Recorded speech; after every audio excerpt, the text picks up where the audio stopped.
Night duty കഴിഞ്ഞ് രാവിലെ വന്നപ്പോൾ കണ്ണ് കാഴ്ച ഇതൊക്കെയാണ് കേട്ടോ. നമുക്ക് നാളെ ഓണപ്പരിപാടിയാണ്. അപ്പോൾ അതിന് വേണ്ടിയിട്ട് ഡ്രസ്സ് കൊറിയർ അയച്ച് ആരും ഇവിടെ എത്തിയിട്ടില്ല.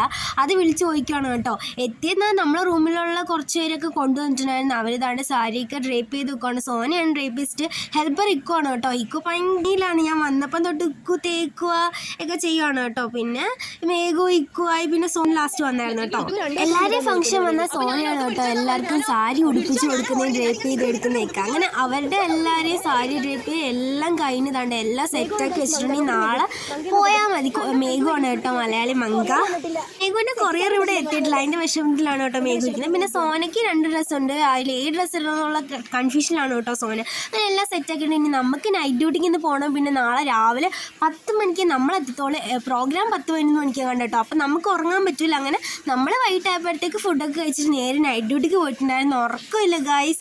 ഇനി മറ്റന്നാൾ മോർണിംഗ്